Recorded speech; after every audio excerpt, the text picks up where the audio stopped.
दिल्ली की थी ना कूचे और आँखें मुसव्वर थे, जो शक्ल नज़र आई तस्वीर नज़र आई। आदाब, मैं हूँ आपके साथ अमीना माजिद। जयपुर के हवा महल के बारे में तो आपने ज़रूर सुना होगा, लेकिन क्या आप जानते हैं दिल्ली के मेहरौली में मौजूद है जहाज़ महल। जी हाँ, नाम सुनकर आप सोच रहे होंगे कि आखिर ये कैसी जगह होगी। ये अपने अंदर के इतिहास को समेटे हुए है। तो चलिए हिस्टोरियन साकिब सलीम से जानते हैं जहाज़ महल के इतिहास के बारे में।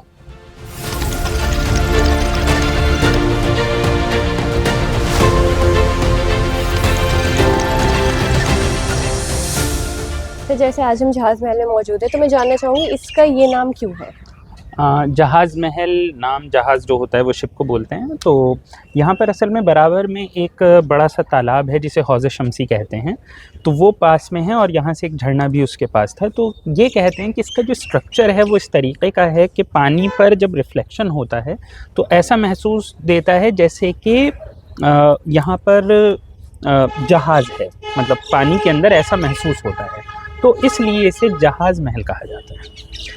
तो ये बनवाया किसने था, मैं जानना चाहूँगी, और कब बनवाया था? ये लगभग लोधी डायनेस्टी का जो वक्त है, जस्ट बाबर के आने से पहले, लगभग 1450 के बाद तो ये तब बनाया गया है। और किसने बनवाया इसके बारे में कहा जाता है कि जो ट्रेडर्स और आते थे यहाँ पर और पिलग्रिम्स जो आते थे, जो हज़रत बख्तियार काकी की मज़ार पर आते थे, उन लोगों ने ये बनवाया था। और ये रॉयल डायरेक्टली नहीं है, मतलब ये बादशाहों ने नहीं बनवाया है, इसको यहाँ के ट्रेडर्स ने, जो आते थे, ट्रेडर्स मतलब जो तिजारत के लिए आते थे, बिज़नेस के लिए आते थे, उन लोगों ने बनवाए थे। इसीलिए अगर आप इस पर गौर करेंगे तो इसके आर्किटेक्चर में आपको ये नज़र आएगा कि बहुत ही डिस्टिंक्ट जो हिंदुस्तान का, जिसे हम हिंदू कल्चर भी कह सकते हैं, हिंदुस्तान का पुराना कदीमी कल्चर जो है वो इसकी आर्किटेक्चर में घुसते ही नज़र आता है। इसके झरोखे का अंदाज़, इसके नक्काशी का अंदाज़, अगर आप एक दो चीज़ों को छोड़ दें तो वो बहुत ज़्यादा उस पर झलक नज़र आती है। और इतनी झलक आपको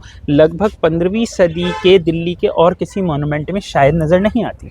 तो उसकी वजह यही है कि ये बादशाहों ने नहीं बनवाया है, ये ट्रेडर्स ने बनवाया है। और ट्रेडर्स में सभी लोग मौजूद थे और ये सराय के तौर पे इस्तेमाल होता था, यानी कि लोग आने जाने वाले यहाँ पर रुक सकें। और क्योंकि बनाने वाले लोग सबके लिए थे, एक सेक्युलर टाइप का ये स्ट्रक्चर है और सेक्युलर टाइप ही इसे बनाने वाले लोग भी सभी मौजूद थे, मतलब उसमें ऐसा नहीं है कि सिर्फ एक ही रिलीजन के लोग इसे बना रहे थे। तो जैसे हम देख रहे हैं, ये जो जितना ये स्पेस है सिर्फ यही था, पहले और भी था हम आसपास जैसे देखते हैं? हाँ, ये आपका सवाल बहुत अच्छा है। जगह ये काफ़ी बड़ी है, जाहिर सी बात है ये इससे थोड़ा ज़्यादा था। जहाँ पे आपका हौज़ शम्सी है, हौज़ शम्सी तक ये जाता था, तो ये थोड़ा सा ज़्यादा था। कुछ चीज़ें ख़राब हो गई हैं, कुछ यहाँ की चीज़ें टूट फूट गई हैं, तो बस इतना है।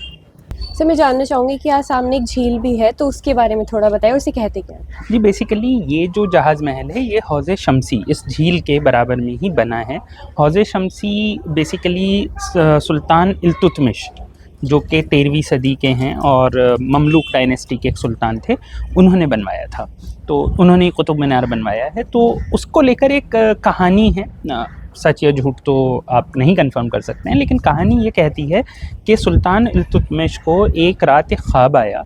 वो सुबह उठे और उन्होंने लोगों को कहा कि मुझे ख्वाब में रसूल अल्लाह यानी कि प्रॉफिट मोहम्मद दिखाई दिए हैं और उन्होंने मुझसे एक जगह की तरफ इशारा करके कहा है कि वहाँ जाकर खुदाई करो और वहाँ पर एक आपको चीज़ मिलेगी जो कि मेरे अपने घोड़े का पैर का निशान होगा और यहाँ पर आप एक झील बनाइए। तो यहाँ पर ऐसा किया गया, ये कहानी है।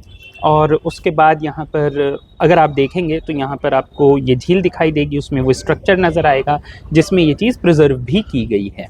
तो उसके अलावा तो उसी के एक किनारे पर ये बना है। तो हौज़ शम्सी वो जगह है जो, और अगर आप उसमें देखेंगे तो वहाँ पर बाकायदा ये चीज़ अभी भी मौजूद है, यानी कि इल्तुतमिश ने वहाँ पर एक तरीके का एक स्ट्रक्चर बनाया था जो अब कोने में नज़र आता है। लेकिन कुछ हिस्टोरियंस कहते हैं कि पहले ये झील बड़ी थी और वो बीचों बीच मौजूद था वो स्ट्रक्चर, तो इसलिए उसकी एक इम्पॉर्टेंस थी और उसी इम्पॉर्टेंस के लिए ये जगह यहाँ पर बनी थी। और ये जगह ओवरऑल मेहरौली अक़ीदत, इसकी अपनी एक अक़ीदत थी इस्लामिक वर्ल्ड में उस ज़माने के। तो वो क्या अक़ीदत थी उस ज़माने की, अगर हम बात करें तो?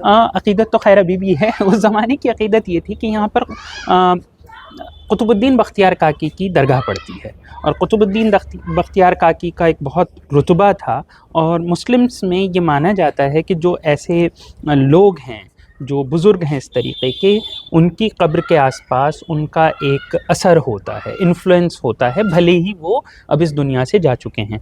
तो वहाँ पर आसपास लोग अपनी चीज़ों को ज़्यादा महफूज समझते हैं, वहाँ पर दफनाया जाना अच्छा समझते हैं, वहाँ पर रहना अच्छा समझते हैं, और उसी के आसपास अपनी बस्तियाँ बसाते हैं। तो महरौली एक बहुत लंबे अरसे तक यहाँ पर कैपिटल के तौर पर यही जगह थी, शाहजहानाबाद वगैरह बाद में बसा है। तो महरौली वो जगह है जिसकी अक़ीदत इसलिए ज़्यादा थी, और इसीलिए आप देखेंगे यहाँ पे आसपास आपको स्ट्रक्चर्स दिखाई देंगे। यहाँ तक के जो मुग़ल बादशाह बहादुर शाह ज़फ़र थे, वो भी यही चाहते थे कि उन्हें दफनाया जाए बख्तियार काकी के करीब। तो खैर वो ऐसा हो ना सका, और अंग्रेज़ों ने उन्हें हिंदुस्तान से बाहर कर दिया था, वो वतन बदर हो गए थे, और वो बर्मा में उनका इंतकाल हुआ, और वहीं पर उनका मज़ार है। तो महरौली की जो इम्पॉर्टेंस है वो कुतुबुद्दीन बख्तियार काकी के मज़ार की वजह से है। तो ये एक नॉर्मल सी चीज़ है, मुस्लिम्स इसी तरीके से इसे देखते थे, इसीलिए यहाँ पर इंस्टीट्यूशंस हैं, मदरसे हैं, सराय हैं, अलग अलग मकाबिर हैं, सब कुछ है। तो इसलिए इस जगह की इम्पोर्टेंस है। धरोहर के इस एपिसोड में हम आपको लेके आए थे महरौली में मौजूद जहाज़ महल पे। ऐसी और भी वीडियोज़ के लिए देखते रहिए हर संडे धरोहर। कैमरामैन गौहर के साथ अमीना माजिद।